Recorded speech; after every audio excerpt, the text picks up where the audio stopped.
Tonight's screening is part of something really special. Hammer have began restoring their entire film archive in stunning 4K, not just for long-time fans, but to make sure these films can be enjoyed by future generations. It's about a legacy that has shaped horror and cinema for decades, and the box sets are absolutely beautiful. If any of you have got your hands on any yet, they are stunning. So far, 7 titles have been released this series, and The Curse of Frankenstein is the 8th, and it's particularly an exciting one because it's one of the first of these restorations to be done in partnership with Warner Brothers, keeping alive a historic relationship between 2 great studios.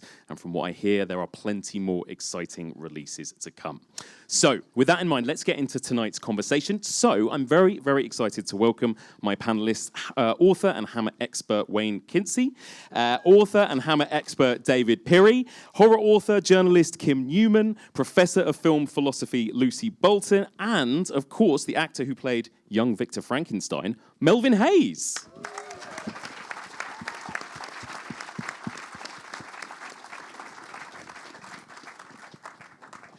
Guys, thank you all so much for being with me tonight. Melvyn, how was that for you? How long has it been since you last watched this film?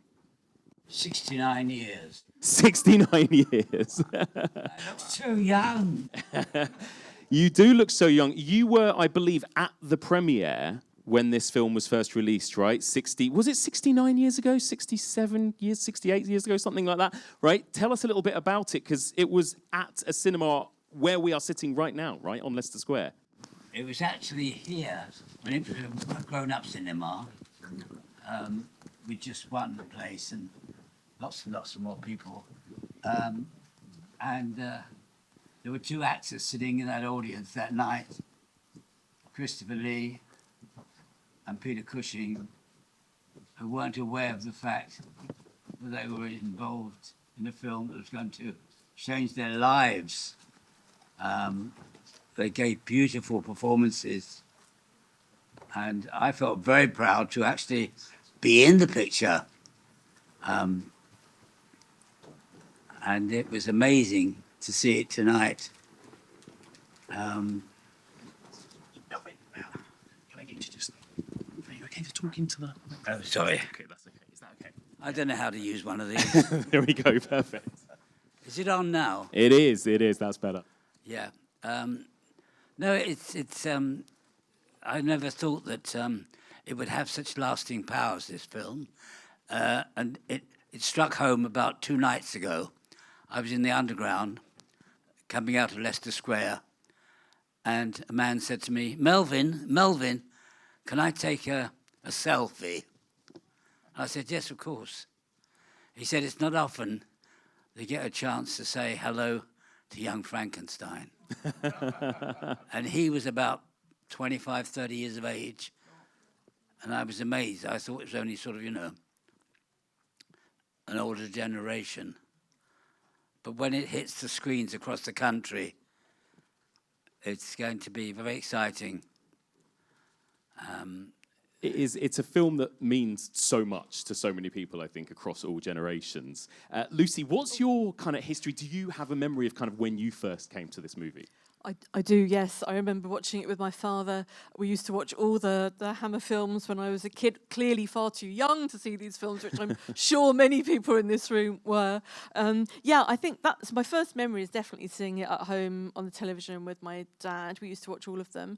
I think seeing it again tonight is just so beautiful. It's cinematic magic to me. It really is. And my abiding interests in it are sort of, I guess, twofold. I was thinking, firstly, the philosopher and the theologian in me loves the ungodliness of it, the idea that, I know he doesn't talk about God in this, but he does talk about nature and about what he can do. So that idea that he's kind of cheating nature or playing God, creating life, and then caring so little for it once it's a human being, the idea of desecration, and so fascinating. And the other aspect is the makeup and the glamour. I mean, it's so beautiful. The colours are so stunning. Paul's robe in whoever restored that. It looks absolutely divine. Yeah. And Elizabeth and Justine, they just look so beautiful. The costumes, Molly Arbuthnot designed the costumes. They're so beautiful. So I think ungodliness and makeup are my two takes on it. Yeah, and those beautiful visuals, right? And David, this was a bit of a milestone horror movie in a lot of ways, right? Not just for Hammer, but for horror in general. Oh, absolutely. I mean, it was massive.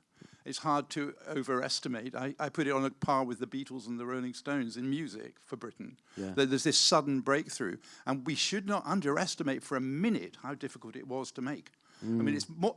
I know films are always difficult to make. That's normal. You always have problems with the money and all that stuff. But the actual story of how nearly this wasn't made is phenomenal. Not just the copyright, that was a big problem. But then the fact that they didn't get the money until 3 weeks into shooting. The shoot was 5 weeks. So you're more than halfway, and the money hadn't arrived from America. Frantic cables go back and forth, letters and cables and telexes, and it was very, very, very difficult. Finally, the money arrives. But worst of all was the opposition to Hammer from the censor. And this is something that we've only just got to grips with now. It's just coming out, really, over the last few years, thanks to Wayne, partly. And it's staggering, I'm afraid. It's worse than I thought. I've been looking at it just quite lately. And there were 3 people in the censor who were desperate, not just to stop this, but to stop Hammer in their tracks. Wow. They wanted to stop it. I mean, truly evil was the censors, when I say the censor, not John Trevelyan, but the 3 examiners who were determined to get this stopped and put a finish to it before it started. Wow. Truly evil. What does it say? I'll just give you the quote and then I'll let someone else talk. With a lip-smacking relish for mutilated corpses, gratuitous examples of sadism, and a monstrous script, we should hold out no hope of passing. Wow. And then it still got... Well, this is it. I mean, Kim, in comparison to Universal's Frankenstein, this a very different beast, right? Yeah, I mean, it had to be for legal reasons, because as soon as Hammer announced they were making a Frankenstein film, Universal sort of tapped them on the shoulder and said, yeah, you could make Frankenstein, but you can't use the Boris Karloff, Jack Pierce makeup. You can't use anything from any of the... Actually, watching it again, I think they snuck a couple of things in. They snuck the kid by the lake shore, which is from James Whale's film. There's one shot, which is exactly the same, of the monster coming through the trees. But most of all, they took the comedy relief, drunken old idiot doing the toast at the wedding, which is from James Whale. And it's almost like, sue us over the comedy relief and see how far you get. But because they couldn't just make the Frankenstein film that everybody expected, it's almost like they were legally obliged to be innovative and exciting and interesting, which I find fascinating. Every time I watch this film, I kind of despise Paul Kremp more. He seems to be actually the voice of the censor, isn't it? It's the man who is continually there telling Peter Cushing not to do things. And it's like, that to me is the voice of the establishment in the 1950s, sort of saying, don't do this. Yes. Yeah, and if you do this, I'm going to go and tell the police on you, or I'll go and tell the villagers on you. Wayne, why was this movie why were the censors after it? Was it simply because of those kind of bursts of blood in colour as well? Yeah, I mean, let's face it. It's a lot more graphic, more blood. There were people fainting in the aisles apparently when they were watching this. I suppose there is a lot of kind of body horror in it. Yeah. But what alienated the censor most of all is that this is probably the first time that Hammer had a real fight with the censor. And what alienated them was that it's a colour film. Hammer sent a black and white version in for certification. Wow. And the censor said, hang on a minute, this is a colour film, isn't it? You've got to send us the colour thing in before we even think of it. And their argument, you see, is that a character may have blood on the hand. If it's black and white, it's grey, and it merges into the grey of the background of the scene, so you hardly see it. But in colour, it's red, and you know it's blood. And the other thing that Hammer were doing at that time is really advancing makeup special effects. And there was one particular scene, you see it, where Peter Cushing puts the highwayman's head into the vat of acid. Yeah. Well, we had old Phil Leakey, pioneer in makeup, and he had to think how to do it. And what he did, he got a plastic medical skull. He built up the face with wax. In that wax was Alka-Seltzer and blood pellets. He put a rubber skin over it, and then he perforated it. He put peck marks, because, of course, this is the head that's been on the gibbet, so the birds have been at it, so he put these peck marks on it. And then Peter Cushing puts it into the acid. Of course, it's not acid, it's boiling water. And he puts it into the boiling water. The water goes through those perforations, those peck marks, into the wax at the back.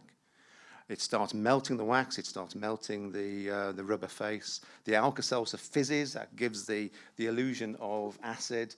And the blood pellets then spurt out blood. That's incredible. And it was so good, the censor said, you can't have that. That's got to be taken out. And then the other thing they objected to, which was to do with colour, was the close-up of the eye on the forceps. Now, that was actually removed for the UK version. It's now been restored. I have to say, I hate that close-up. I hate it. I'm a retired doctor, and unfortunately, I have to tell you, break the news, that is not a human eyeball. Human eyeballs are eyeballs. They're firm eyeballs. You see a lot of them in a later film, Frankenstein and the Monster from Hell. That flaccid thing you see on the end of Cushing's forceps is a sheep's eye. So I feel really sorry for the creature in this film because he's got sheep's eyes. And had he been able to speak, I'm sure he would have probably said, Baron Frankenstein.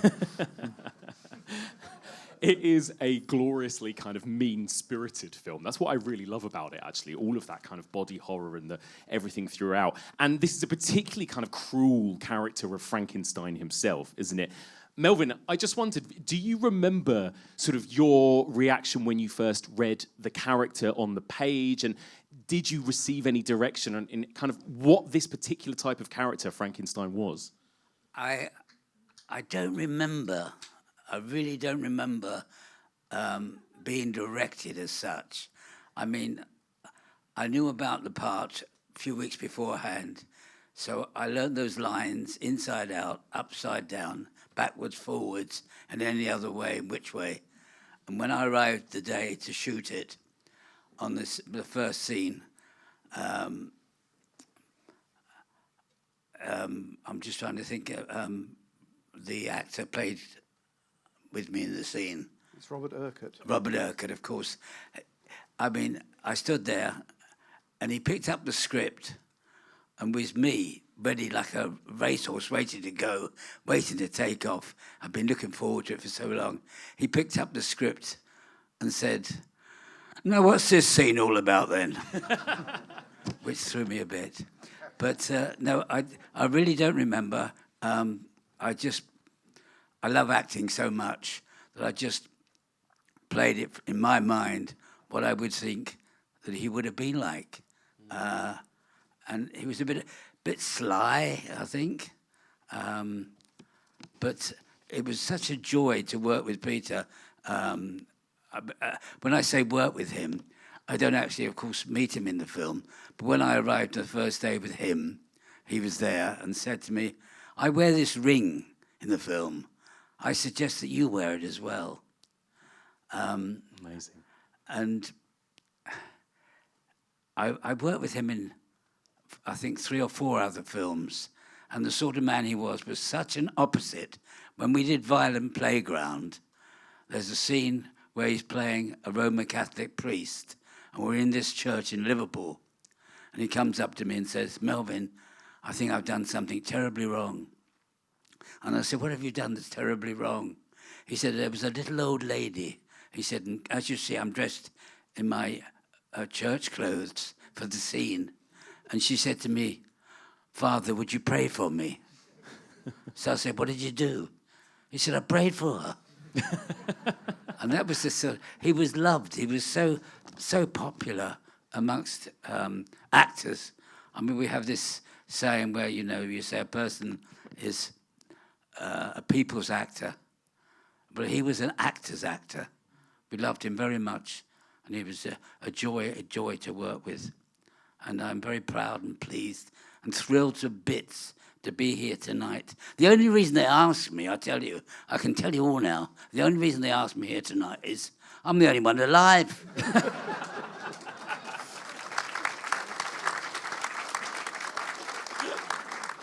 I brought something along with me, which I think, as we were discussing just now about the money ran out, or the money nearly ran out, don't blame me. About a few days before I was due to come along, I phoned them up and I said, the production department, and I said, do you still want me? Because I haven't heard. And they said, yes, we do. And then, because I'm just finished writing my book after 46 years, I found amongst the papers and things my contract. Oh my God! This is the contract that I wrote, that I brought along with me tonight. It says Hammer Film Productions Limited, artist contract, particulars confidential. We don't care about that, do we? No. Production, The Curse of Frankenstein. Character, young Victor. And then it comes to the finances. So don't blame me if they ran out of money. Period of first call, 4 weeks. Total of money, total wages, total for 5 days, £75. Well, I've been told that today would be about £5,000. So if there's anybody here from the financial department, where do I send my invoice to?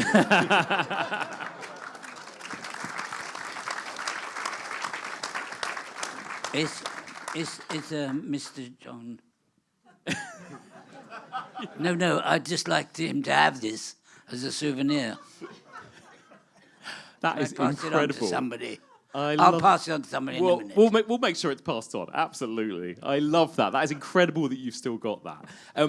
We've got to quickly mention, before I turn it over to the audience, Peter Cushing. Melvyn mentioned Peter there. Lucy, what is it about him? I mean, watching him on the big screen, there is something just utterly mesmerising about him, he's isn't there? completely magnetic, isn't he? I mean, he was already a TV actor, TV star in a way. In fact, when I told my mother I was doing this tonight, she said, "Oh, I loved him in Pride and Prejudice," and she wrote to him and got his autograph photo. So he was already a known actor, but this was absolutely, as you say, absolutely made him. What does he bring to it? I think intelligence and subtlety. Considering it's such an overtly wild kind of role, I love that moment that I noticed tonight where he sniffs just before he's about to cut the head off. It's like, right, gird your loins. He's so subtle and intelligent. And this film also shows how he's not just refined and intelligent. He's sexy with Justine. He's quite lascivious. He's got loads of emotion and energy going on in him. So I think and he plays it so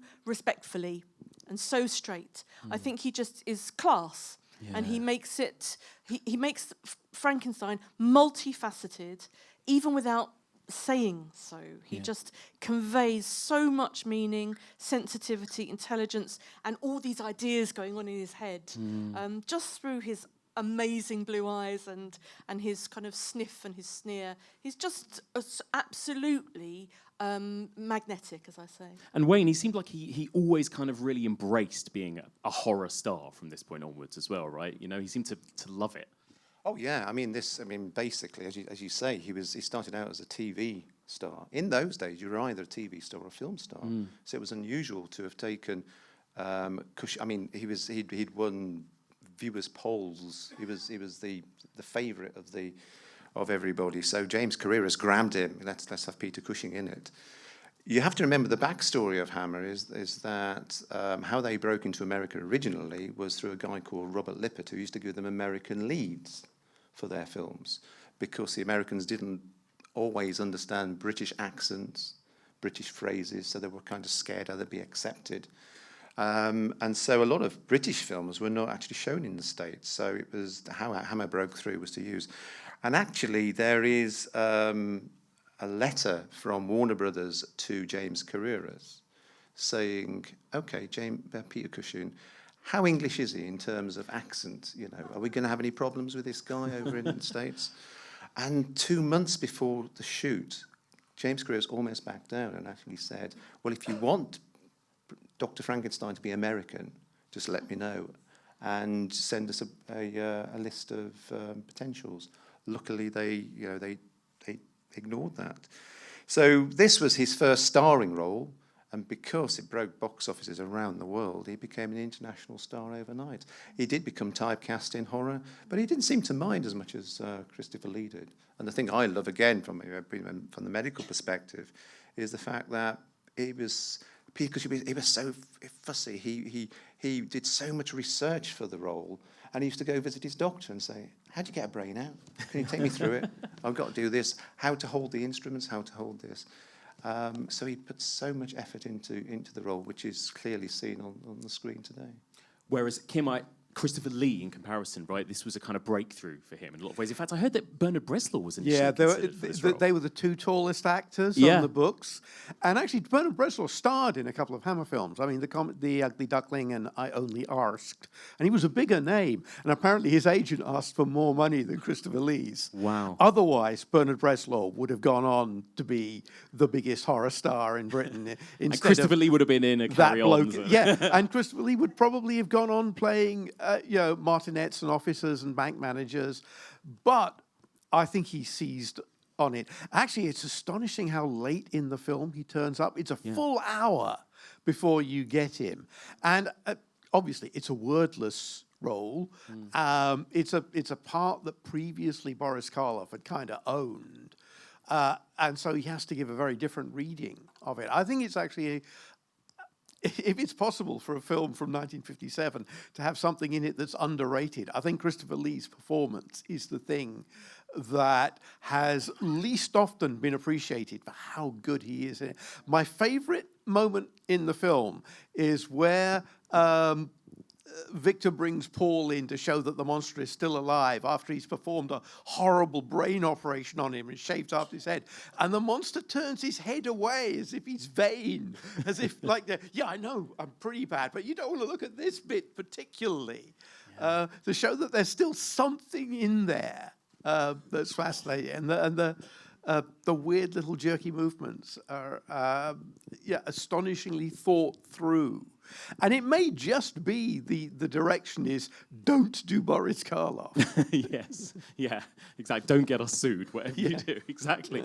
David, how important as well, I suppose, is the look? And obviously we haven't really talked about Terence Fisher and the incredible kind of visuals and style and just how different horror was until this point. Oh yeah, absolutely. I mean, well, the colour was an enormous thing, but what struck me watching it again is how interestingly the development is of this sort of the kind of lushness, the opulence of the interiors and of the dresses, like the crinoline dress at the end, and then there's the charnel house. There's the cemeteries and the body parts, and it's like these two twin poles. Fisher always got this, and I think Hines got this too. Hines was terribly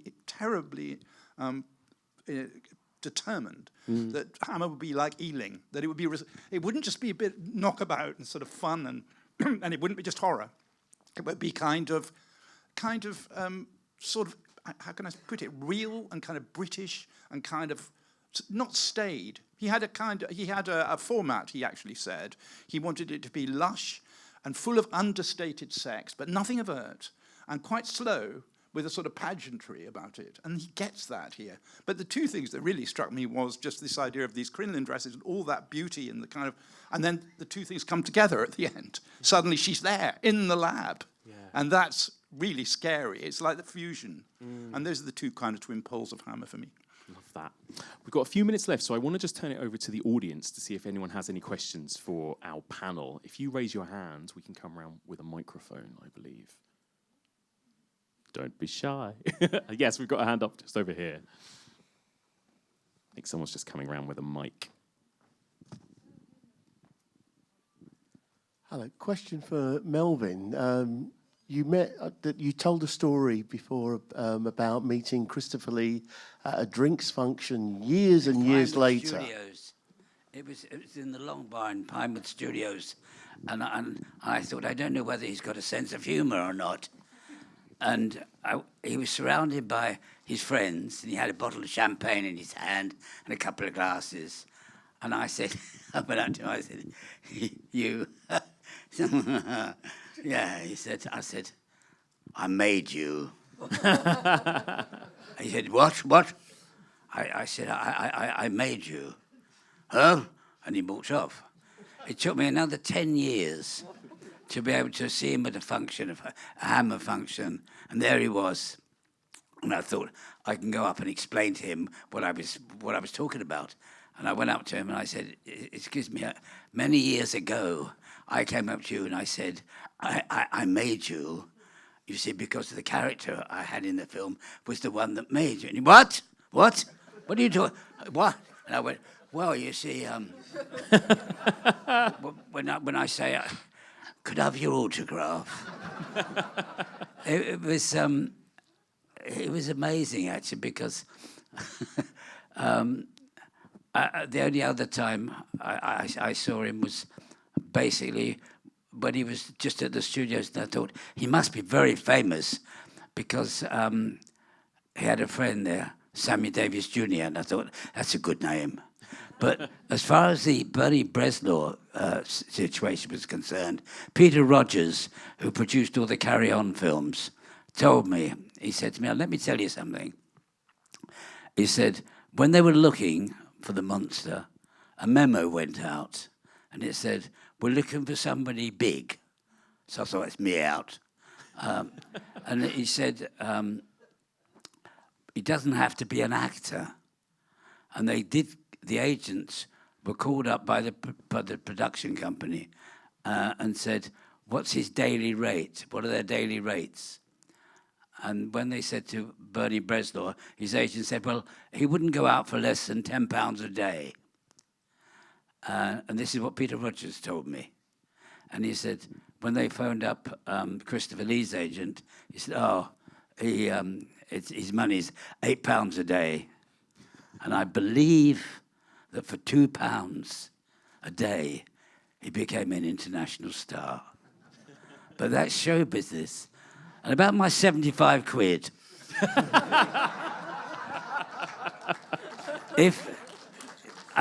can I do just a quick commercial plug? Please. I got my book coming out, which taken me 40 years to write, and it's out in January.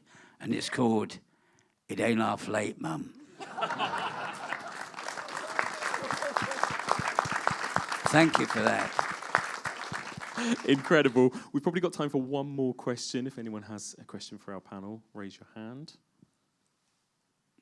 No? Okay. All right. Well, I'm gonna wrap it up with maybe one final question then, which is, Kim, how important was The Curse of Frankenstein to everything what's its legacy? I mean, without this movie, would Hammer horror have existed as we know it?